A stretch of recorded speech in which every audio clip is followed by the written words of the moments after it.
My fiancée wanted her ex-boyfriend as her man of honor at our wedding. When I said absolutely not, she called me controlling and toxic. So I canceled the wedding, ended the engagement, and watched her entire support system crumble when the truth came out. All right, Reddit, buckle up, because this is a wild ride that ended with me dodging the biggest bullet of my life. I'm Jake, 31, software architect in Portland, Oregon. Good job, own my house, generally have my life together. Been with my now ex-fiancée Madison for 3 years, engaged for 8 months. She's 28, works as a marketing coordinator for a tech startup, gorgeous, funny, the whole package, or so I thought. Madison was one of those women who could light up a room just by walking in. She had this infectious laugh and this way of making everyone around her feel special. She was ambitious about her career, always talking about launching her own agency someday. We had this great routine: weekend hikes in the Cascades, checking out Portland's food scene, binge watching true crime documentaries while she made her incredible homemade pasta. 3 years of what I thought was a solid, healthy relationship. The trouble started in February when wedding planning kicked into high gear. We'd set a date for September, venue booked at this beautiful winery in the Columbia River Gorge, everything moving along smoothly. Then Madison dropped a bomb that I should have seen coming, but somehow didn't. "So I've been thinking about the wedding party," she said one Sunday morning over coffee and those fancy croissants from the French bakery she loved. "I want to ask Derek to be my man of honor." Derek, her ex-boyfriend from college, the one she dated for 2 years before we met, the one whose name came up just often enough in her stories to make me slightly uncomfortable, but never enough to actually say anything about it. "Your ex-boyfriend," I said slowly, making sure I understood correctly. "You want your ex-boyfriend to stand up at our wedding." "It's not weird," she said quickly, that defensive edge creeping into her voice that I'd learned to recognize. "Derek is one of my oldest friends. We were friends before we dated, and we stayed friends after. He's important to me, important to her, right? Madison, I'm not comfortable with your ex-boyfriend being in our wedding party." "God, Jake, you're being so traditional. It's 2024. People can be friends with their exes. It doesn't mean anything." But here's the thing. Derek hadn't been just hovering in the background like some distant friend. Since we'd gotten engaged, his presence in Madison's life had been steadily increasing. It started with innocent stuff, liking her Instagram posts, commenting on her stories. Then came the texting. Madison was always good about putting her phone away during dinner or when we were watching movies, but lately she'd been glued to it, smiling at messages she claimed were just work stuff, or planning things with the girls. My best friend Connor, who I've known since we were kids, was the first to point out the pattern. We were shooting pool at our usual bar when he said, "Dude, when's the last time Madison came out with us without checking her phone every 5 minutes?" He was right. Madison used to be present when we hung out. Now she was physically there, but mentally somewhere else, always waiting for the next buzz from her phone. "And another thing," Connor added, lining up his shot. "What's with all the Derek says this and Derek thinks that lately? Since when does she care so much about what her ex thinks?" That's when I started paying attention, really paying attention. And once I did, I couldn't unsee it. Madison had started mentioning Derek constantly. Derek recommended this restaurant. Derek said this movie was good. Derek thought she should ask for a promotion at work. It was like she was running her life decisions past him for approval. Then there was the social media situation. Madison's Instagram, which used to be full of pictures of us, her friends, her food adventures, had become increasingly Derek-centric. Group photos where he was always standing just a little too close to her, comments on her posts that were just a little too familiar. And Madison was eating it up, responding with inside jokes I wasn't part of. The real red flag came when Madison started working out again. Now, Madison had always been naturally fit, but she'd never been particularly into fitness. Suddenly, she was up at 5 a.m. for yoga classes, signing up for rock climbing lessons, talking about training for a half marathon. All activities that Derek, who was apparently some kind of fitness enthusiast, had recommended. "I just want to be in the best shape of my life for our wedding," she said when I asked about the sudden lifestyle change. Which would have made sense, except she never invited me to join her for any of these activities.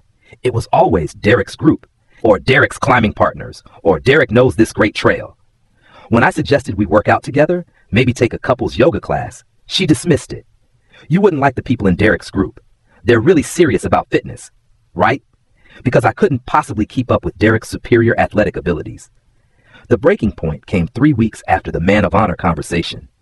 I'd been doing some serious thinking about whether I was overreacting, whether I was being the jealous, insecure boyfriend Madison kept hinting I was becoming. Maybe Derek really was just a friend. Maybe I was reading too much into things.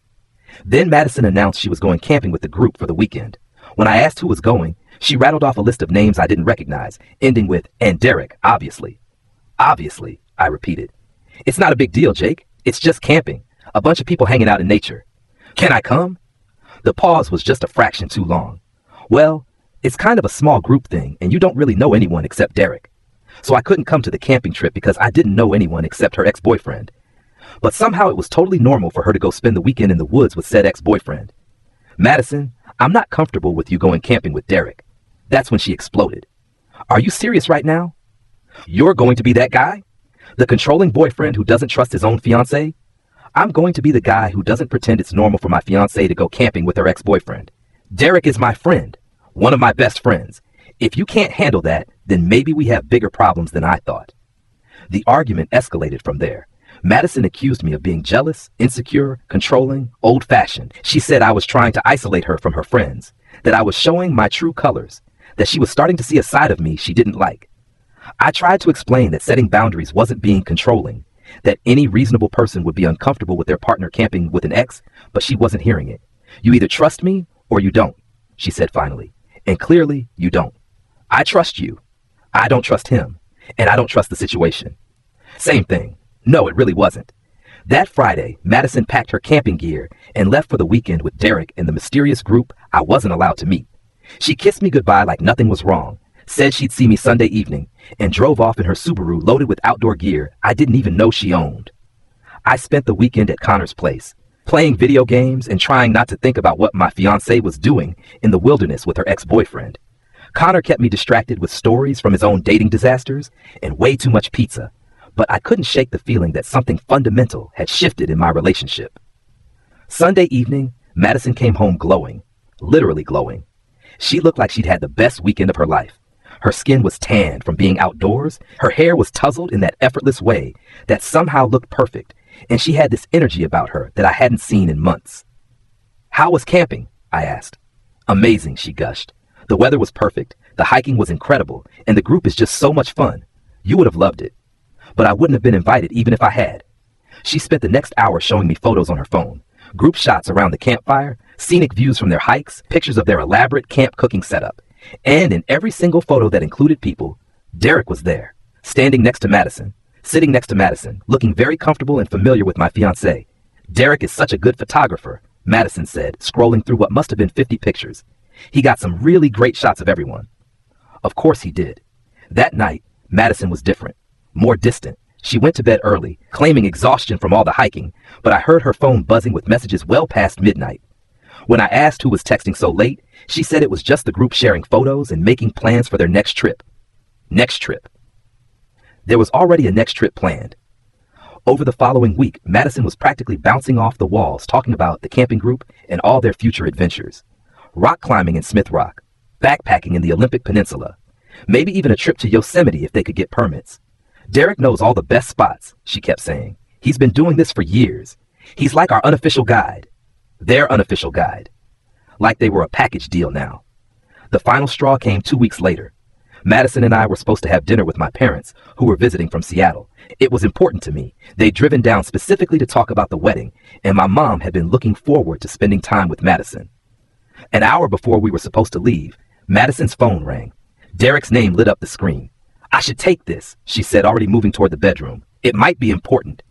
20 minutes later, she emerged with an apologetic expression that didn't quite reach her eyes. I'm so sorry, but I can't make dinner tonight. Derek's having an emergency. What kind of emergency? His roommate moved out suddenly, and he needs help moving furniture around. He's really stressed about it. His roommate moved out, suddenly, on the exact night we had important family dinner plans. Madison, my parents drove 2 hours to see us. This is important. I know, and I feel terrible, but Derek really needs me right now. He's been such a good friend, and I can't just abandon him when he needs help. Can't it wait until tomorrow?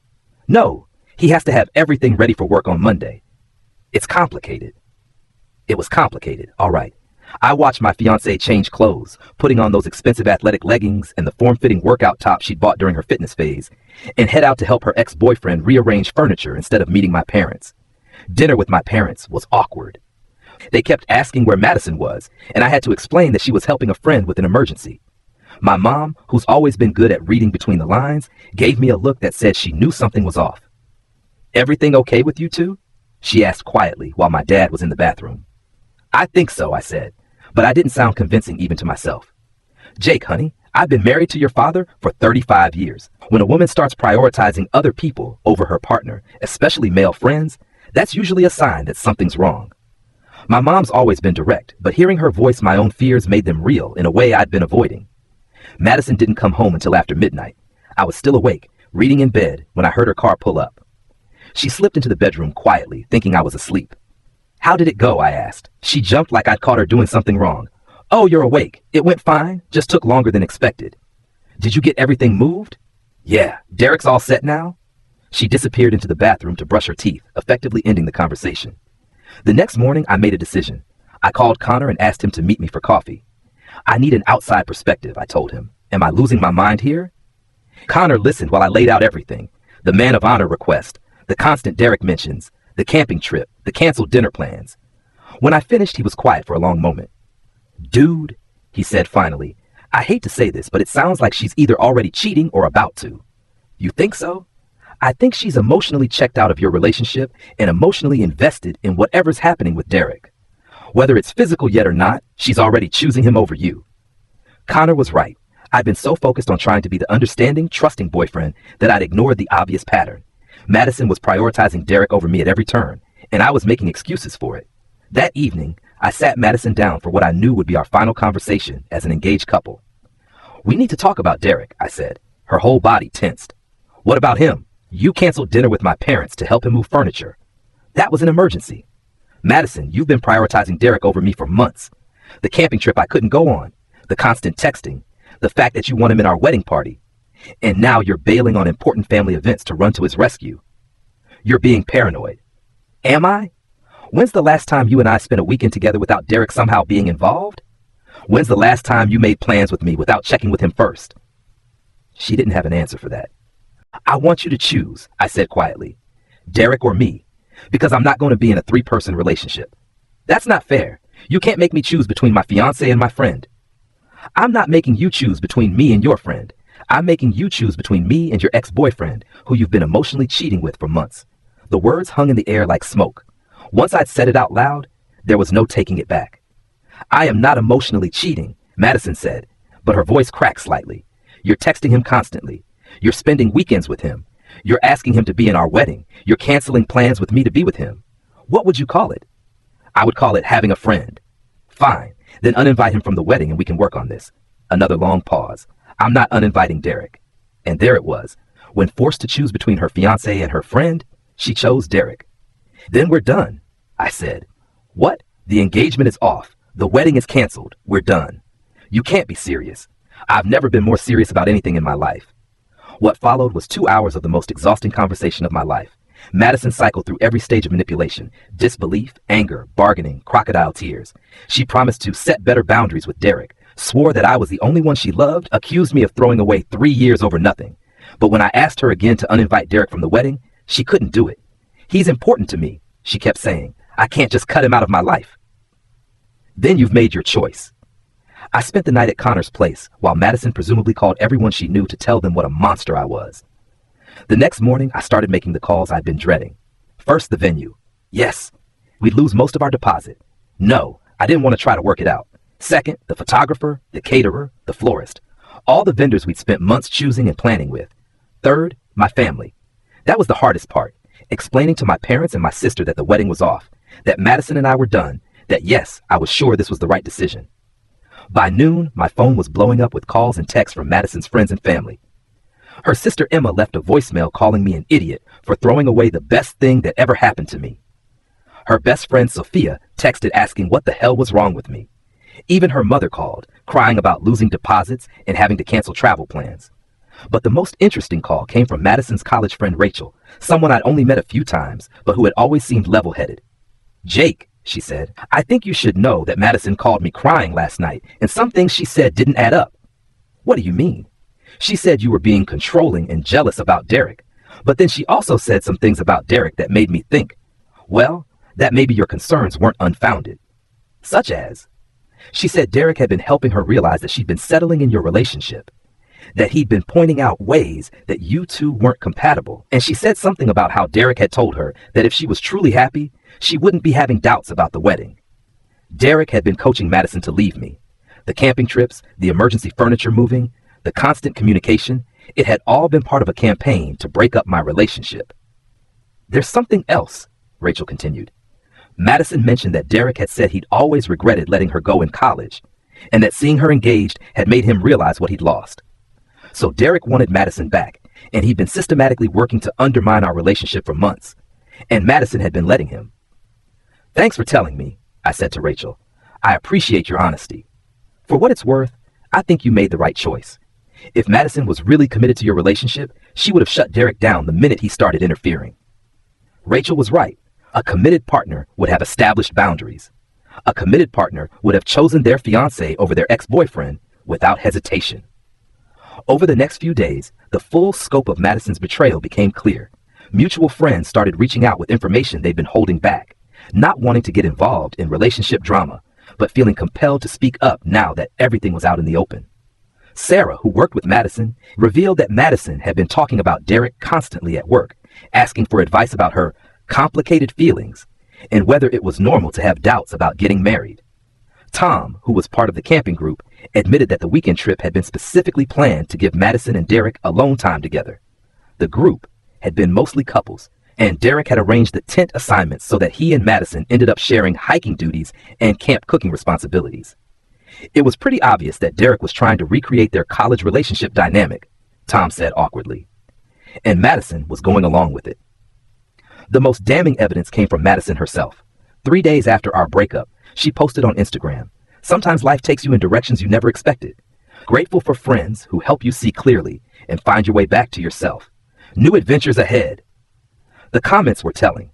Derek was first with "So proud of you for following your heart," and Madison had responded with "Couldn't have done it without you."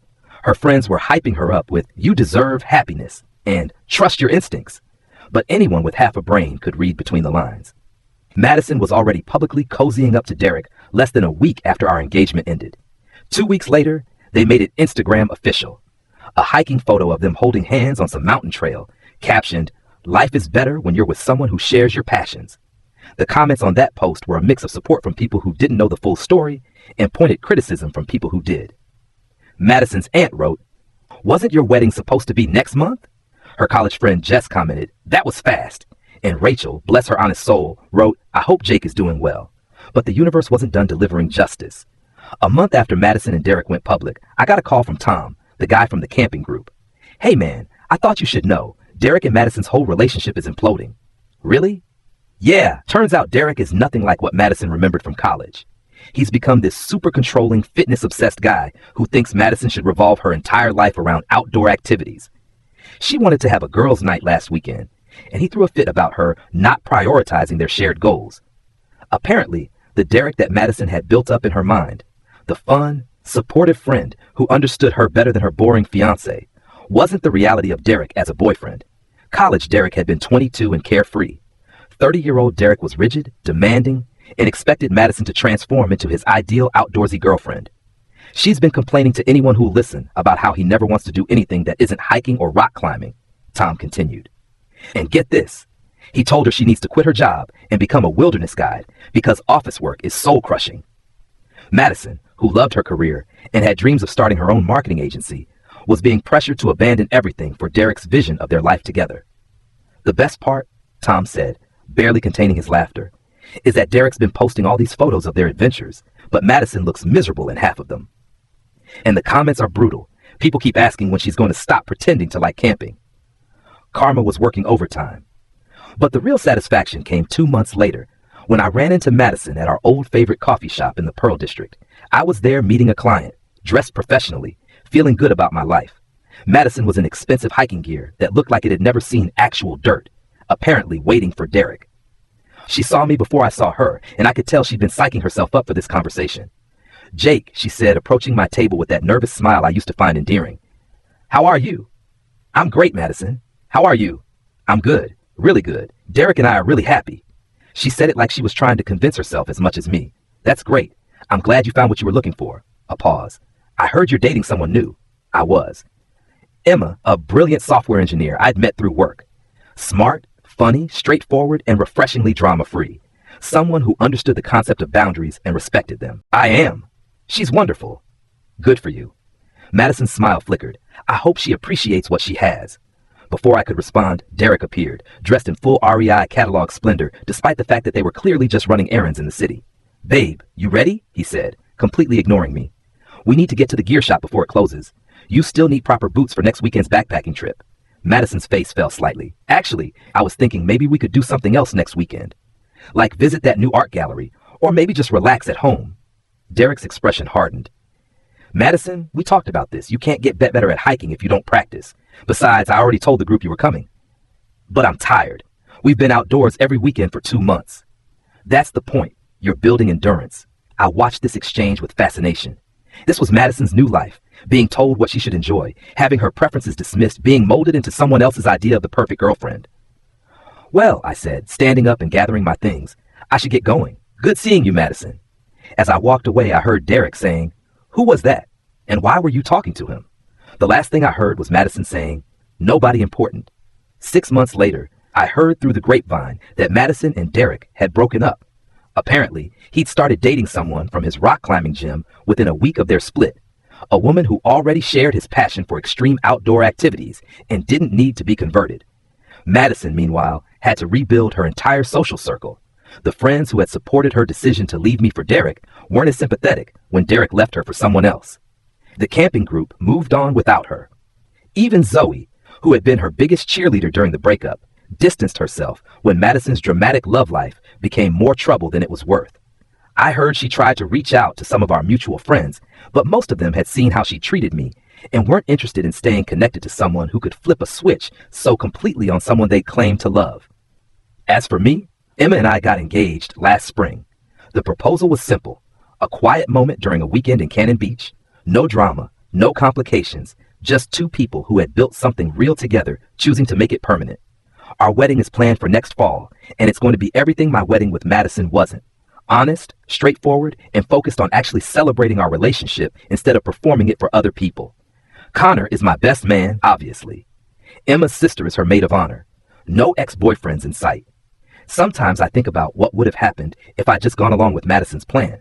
If I'd swallowed my discomfort and let Derek stand up at our wedding, I probably would have spent years watching my wife prioritize her friend over our marriage, making excuses for increasingly inappropriate behavior, wondering why I felt like a stranger in my own relationship. Instead, I learned one of the most valuable lessons of my life. When someone shows you who they are, believe them.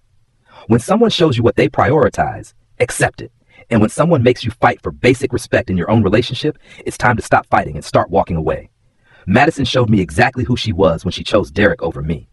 She prioritized excitement over stability, fantasy over reality, and her ex-boyfriend's approval over her fiance's comfort. She was willing to sacrifice our entire relationship for the chance to relive her college romance.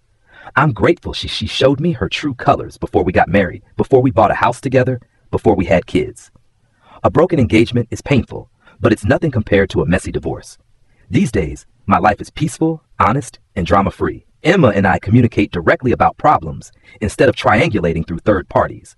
When she has concerns about something, she talks to me, not her ex-boyfriend.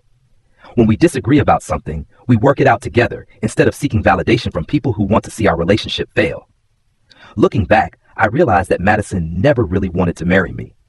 She wanted to marry the idea of getting married, the Instagram-worthy wedding, the social validation of being engaged. But when it came down to actually choosing me over other options, she couldn't do it. Derek was just the catalyst that revealed what was already true. Madison wasn't ready to be anyone's wife, least of all mine. And honestly, I dodged a bullet. A huge Derek-shaped bullet that would have destroyed my life if I'd been too proud or too stubborn to step out of the way. Sometimes the best thing someone can do for you is show you exactly why you shouldn't be with them. Madison did me that favor, and I'll always be grateful for it. Update: 3 months later. So this got way more attention than I expected, and people have been asking for updates. Here's what's happened since I posted this story. First, Madison apparently found this post. I know because Emma told me that Madison had been asking mutual friends if they thought it was about her. It obviously was, but I changed enough details that it wasn't immediately identifiable. A few weeks ago, Madison texted me for the first time since that awkward coffee shop encounter.